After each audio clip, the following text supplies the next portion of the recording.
You know, in a world obsessed with flashy luxury, what really makes something innovative? What makes it last? Can a masterpiece actually uh, change how we think about things, not just by being flashy, but through subtle, maybe even difficult choices? Today, that's what we're diving into. We're looking at the Lange and Söhne Odysseus Honeygold watch. Our mission here is to really get under the hood, unpack what makes this timepiece tick, from its secret metals to its complex mechanics. Let's get into it. Okay, so the name itself, Honeygold Odysseus, immediately makes you think about the material. What exactly is honeygold? Why is it such a big deal? It's a great question because honey gold, well, it's not just a color descriptor. It's actually A. Lange& Söhne's very own gold alloy. It's proprietary, developed back in 2010. And yeah, the formula is top secret. The color itself, it really does look like honey. And Lange only uses it for their most exclusive, most limited watches. It's not just about looks. It's about, well, exclusivity. So it's unique and rare. Exactly. And it has these really surprising properties, too. Material-wise, it's actually harder than platinum, harder than other gold alloys as well. Really? Harder than platinum. Yeah, which, means it's a lot more challenging for them to actually shape and finish during the watchmaking process. And Yeah. it really says something about their commitment to pushing the envelope, making gold more durable, more practical even. It kind of flips the script on gold being soft. Okay, so it's not just a pretty face, it's tough too. And I read something about its appearance changing, like a chameleon. That's right. The sources say it really plays with the light. Sometimes it looks almost like a soft rose gold, other times more like a muted white gold. Interesting. Sounds very subtle, very elegant, especially compared to, bright yellow gold. Definitely more understated. Now, thinking about luxury sports watches, you often picture these super thin designs, right? Almost vanishing on the wrist. But the Odysseus, it doesn't really follow that trend, does it? No, it absolutely doesn't. It keeps the original Odysseus case dimensions, 40.5 millimeter across and 11 millimeters thick. But here's the thing. Because the case and the bracelet are solid honey gold, it has this, well, this significant presence and weight. How significant are we talking? We're talking about roughly 246 grams. Wow, that's a lot. A quarter of a kilo on your wrist. Yeah, exactly. So for collectors who are maybe used to featherlight titanium watches, it might feel, well, quite substantial at first, maybe even a bit much. But the feeling described is one of reassurance, The warmth, the heft of solid gold, it's undeniably luxurious. Might not suit smaller wrists, but the source mentioned it looks fantastic on an 18-centimeter wrist. It definitely makes a statement. A very deliberate presence, then. And the case itself, it has that distinctive asymmetrical design, those things flanking the crown. Yes, the modules. And the rounded bezel, yeah. It's quite unique. And those modules, they're not just for show. They look a bit like crown guards, but they're actually pushers. Pushers, for what? For adjusting the day and date functions. Really quick adjustments. They're described as these sleek, polished gold hoods. They're going to open up to show the case, middle underneath, which is these beautiful contrasting brushed and sandblasted finishes. Lots of detail. That's clever. So function integrated into the form. Precisely. And even though it has a screw-down crown and a solid 120-meter water resistance rating, well, adding pushers can sometimes be a weak point for water resistance, right? Yeah, potentially. So Lange equipped these pushers with gaskets just to be safe, avoid any accidents. It shows their commitment to making it robust, but also functional for everyday life. That really speaks to their whole philosophy, doesn't it? Beauty coupled with pragmatism. I saw that mentioned regarding the bracelet, too. Absolutely. That philosophy runs through the whole watch. The bracelet is a great example. It's a 5-link design, tapering, all in honey gold. And while it looks integrated, like it flows right from the case, it's actually fitted very precisely between the lugs. Powerful-looking lugs, too. But it does mean you can't easily swap it for a strap. Okay, so it's designed as one cohesive piece. Exactly. And the craftsmanship on the bracelet? Wow.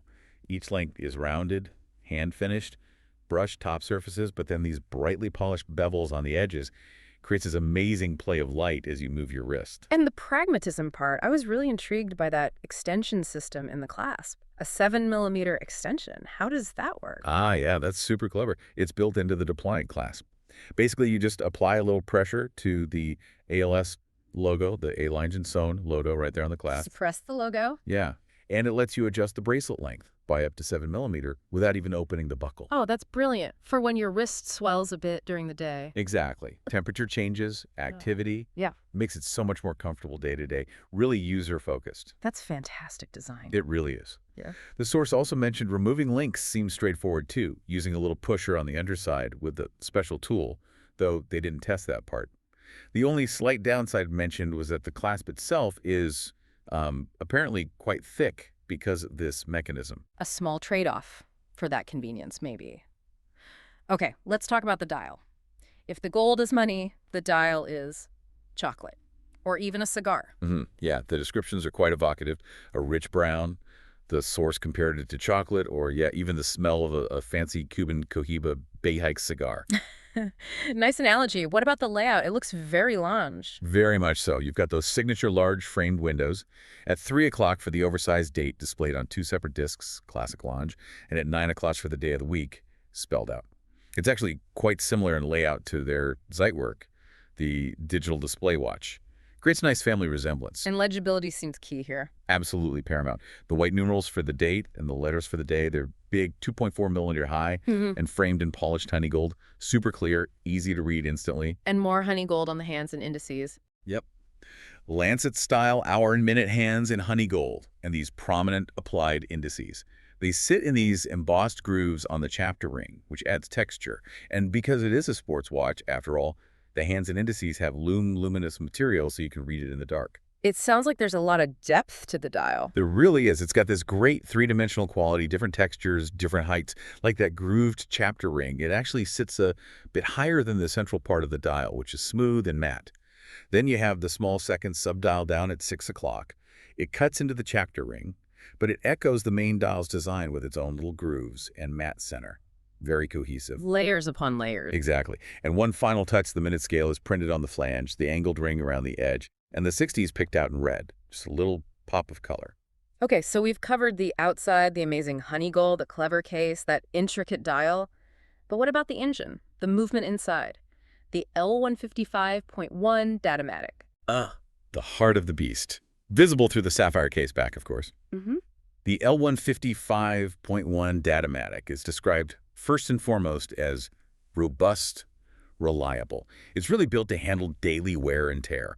This isn't just a safe queen, and well, it is Lange. So like every single one of their watches, it's assembled, checked, taken apart, finished, and then assembled again, twice. And the finishing, manually decorated, described as superlative artisanal finishes, just top-tier craftsmanship. What are some of the highlights we can see? You immediately notice the rotor. It's platinum, open-worked, and it has the Datamatic name on it. It glides over this beautiful bridge made of untreated German silver. German silver. That's not actually silver, right? Correct. It's that traditional alloy, copper, nickel, zinc that patinates beautifully over time. And the bridge has the glossite ribbing, that lovely wave pattern decoration, a German watchmaking signature. And technically, what's powering it? So the movement provides energy to the mainspring barrel, which hold about 50 hours of power reserve. Pretty standard, but solid. The balance wheel beats at 28,800 vibrations per hour. That's 4 hertz. It's a higher frequency, which generally means better stability and accuracy. And interestingly, instead of a traditional balance cock, that single-arm bridge holding the balance, it uses a transversal balance bridge. Okay, what's the benefit of that? It supports the balance wheel assembly at 2 points instead of 1. So it provides significantly better shock resistance, more robust for that daily wear aspect we talked about. And even that bridge is hand-engraved with this wave pattern, which is meant to kind of echo the watch's water resistance. Nice little thematic touch. It really sounds like the Odysseus has its own distinct personality. The source called it a rich and unequivocal Lange legacy. How would you sum it all up? I think that sums it up well. It's definitely built tough for everyday life, That robust movement, the solid construction. But it's enhanced by all those really smart, practical features, the day-date pushers, that amazing clasp extension. It's luxury you can actually use easily. And the look. That combination of the honey gold and the chocolate brown dial, the source said it's a match made in heaven. It just sounds stunning. It really does. But what I found maybe most interesting, and it's a key point, is how it manages to be so luxurious. I mean, it's solid gold, but somehow not ostentatious. Right. That's unusual for a gold watch. Very unusual. It doesn't scream, look at me, in the way some gold watches can. It's probably down to that unique, warmer honey gold color, maybe the brushed finishes, the overall sophisticated design. It's got a quieter confidence. Luxury that whispers, perhaps? Something like that, yeah. Okay, but there's always the elephant in the room, especially with Lange. The price. Yeah, yes. The downside, as the source put it. It's officially price upon request. Which usually means... Which usually means significant. Retail is apparently around 110,000 euros. Wow. And on top of that, it's limited. Only 100 pieces made worldwide. So rarity, innovative materials, incredible craftsmanship, it all adds up. Well, that was quite the deep dive. We've really unpacked an incredible mix here. New materials, meticulous handwork, genuinely practical engineering, all in the Lange and Söhne Odysseus Honeygold. It really does challenge expectations. Absolutely. It really drives home the point that true luxury isn't just about splashing out on expensive materials. It's about the thought, the design, all those unseen details that make something function better and feel special to own and use. So maybe I have a final thought for you listening. When you look at any object, whether it's art or engineering, how much of its real value is right there on the surface, and how much is hidden in those subtle, maybe difficult innovations that are really pushing things forward?